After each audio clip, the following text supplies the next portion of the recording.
Live your life in the present moment and enjoy the now. I thought about that when I got off work this afternoon. I am an entrepreneur, self-employed. I have a company, and my sons work for me, and we have a good time during the day. My daughter asked me when I got home, said, "How was your day?" Excuse me. I said, "We had a lot of fun." And we do have fun. We don't live for the weekend or Wednesday hump day or, oh my God, it's Monday. We joke around, we have fun, we enjoy what we do, and we enjoy working hard. If you're living your life for when you retire, or when you make this certain amount of money, or when you get that raise, or when you save up this amount of money, or when you start your own business, or when the kids get out of school, excuse me, you're not living in the present moment. And guess what? When that magical time comes, when you retire, or when the kids get out of school, or when you hit that six-figure mark, when you get to that point, it's going to be now, then. It will be the present moment, then. And I'll guarantee you, if you're not enjoying now, today, before you achieve whatever illustrious goal you have that you think is going to bring you happiness and fulfillment, if you're not enjoying today, you won't enjoy it when you get there. Because the point of this is, you're there right now. You are right where you're supposed to be, and right where you want to be. Because where you are today is what you wanted yesterday. And if you're not happy today, why do you think you're going to be happy when you get there tomorrow, or 6 months from now, or a year from now, or 10 years from now, whatever it happens to be? So many people spend their time worrying about the past, living in the past, thinking about the future, either fearfully or excitedly, and they forget to live in the now, in the present moment. Now is the time. You're always going to want something more. On your last day on this earth, if you're conscious, you're probably going to be wanting another breath, unless you're ready to go and looking forward to it. One of my prayers is, I want to be excited about death, I want to look forward to it, and I want to embrace it. Notice I didn't say I don't want to be afraid of it, although that is part of it. I want to focus on what I desire, not what I don't desire. And so that's how it is in life. Think about what you want. And if you're living right now and thinking about what you want in the future, and looking at your past, you're not enjoying the present moment. If you're thinking about it to the point that it's bringing you unhappiness or anxiety or a desire that takes away your contentment, this is really kind of difficult to explain. You need to have a certain amount of contentment and gratitude and appreciation for where you are and what you have today. But there's nothing wrong with, and I have it, a desire to have more. It's just that when your desire to have more surpasses your acceptance, your appreciation, and your gratitude for what you have today, then you become unhappy, unfulfilled, living in the future to the point that you're not enjoying what you have today, the future that you envisioned sometime in the past in your life. As I said, everything you have today is something you wanted yesterday. And if you don't enjoy this today, you're not going to enjoy whatever it is you want in the future. Because when you get there, there will always be another future that seems to be better than today. And I think it's good that we strive for more, to become better. And I've also said this before, that It's not so much about what you acquire, what you get, as it is what you become in the process of achieving. Are you becoming a better person, whatever that means to you? Or have you wanted this success so badly that you've cut corners, you've shorted people, you've actually stepped over your boundaries in respects to what you would do or wouldn't do to achieve that success? Do you feel good about what you've done in the past to get to where you are today? Very important to live with integrity and character. Now, do I expect you to be perfect? No, I'm certainly not perfect. Progress, not perfection. You may not be the man you want to be tomorrow, but are you better than the man you were yesterday?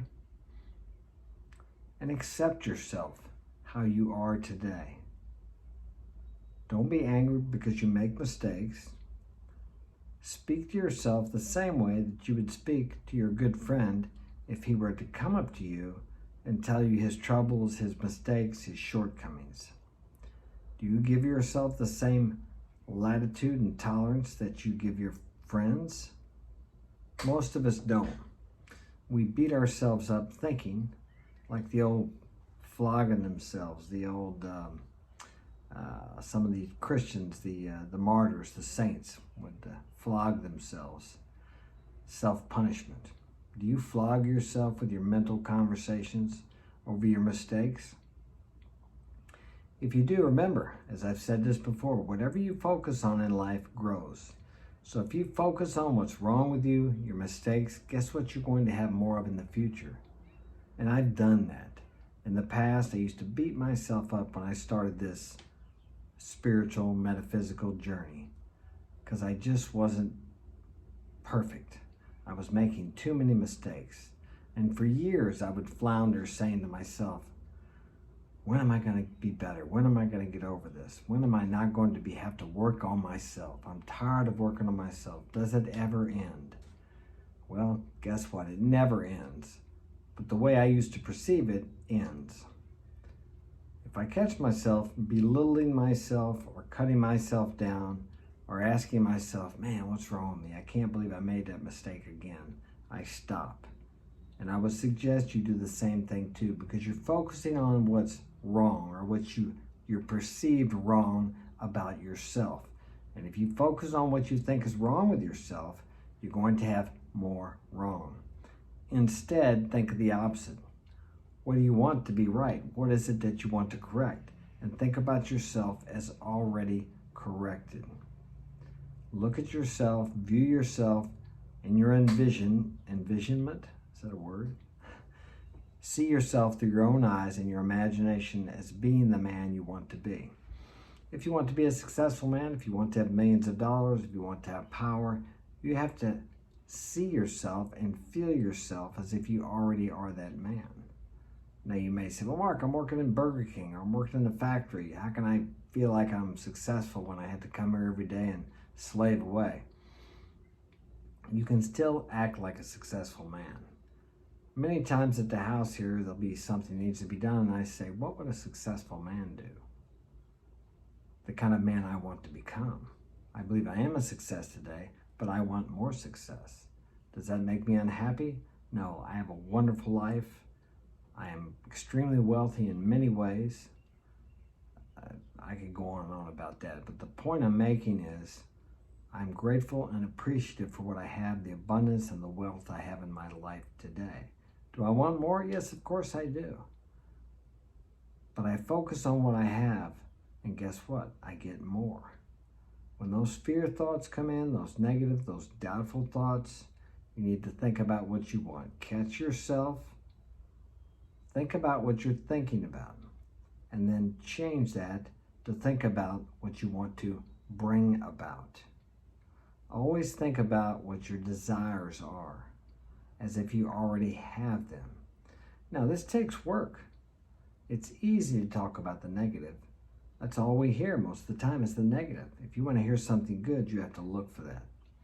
I suggest you limit social media, even the people who are on your side, whichever that happens to be. because they're going to tell you what the other side is doing, and you can get all caught up in self-righteous indignation about that, anger, and that doesn't hurt anyone except you and me if I do it, and I've done that too. So if you want to focus on what's good, only allow things that are good, and the good and the bad is relative to what you believe is good, what moves you towards the life that you desire. If the government or the CDC or what's it called, National Health, anyway, the health organizations are doing things or talking about things that you don't like, and there's nothing you can do about it, you don't need to know. You don't need to fill your mind with what you believe to be injustices. Because guess what? If you focus on too much injustice, you will experience injustice in the form of someone stealing from you. Maybe you'll have an insurance claim, but they won't cover it. Or there's many forms of injustice. But focus on the good things and the right things that are going on in your life. Your attention is what draws these things into your life. Give your attention only to what you desire in life. And as I said, this is not easy. And what I'm telling you is the same thing I need to tell myself. Your attention is like a magnet. Your attention draws into your life whatever you put your attention on. There's a saying about attention and attraction, but I can't remember what it is. If you want that beautiful girl, would you date you? Would you go out with you? Are you worthy of the success you want in life? What would you do if you had $5, $10, $20 million? Would you spend it all on yourself? Or would you make the world a better place? I did not know, but I was watching the story about Manny Pacquiao. He has earned like $1.2 billion. He's given away or used $500 million to help the people in this country. I had no idea. And there again, that doesn't make headline news. That's not shoved in your face like the negativity every day. You have to look for those things. But that was an inspiration for me because I like to give. I like to help people that are helping themselves, people who are not as fortunate as I am, and there are many in the world. If you live in a first world country as I do, and you're complaining, and I've complained, you need to stop as well as I do. We have got it made. We live in paradise, and I do know it, but most people don't know it. I know it because I did live in a third world country for about 6 years. I know the poverty. Even though I didn't live as impoverished as those people, I lived with them in the poverty. So I know how that is. I lived in the same type of houses they lived in, cornstalk kitchens, cold showers, no doors on the shower, and dirt yard, tin all around it, etc. Great experience for me. Never appreciated a washer and dryer until I lived without one. Many things. Hot water, we didn't have hot water. Cold showers. I still take cold showers today, but I do have hot water. All right, well, I'm going to wrap it up. I just want to talk about enjoying your life today because now is the time. And if you're thinking about the future, guess what? When you get there, that's going to be now also. So learn to enjoy the moment, the present moment. As they say, it's a present. Take care. Have a great day.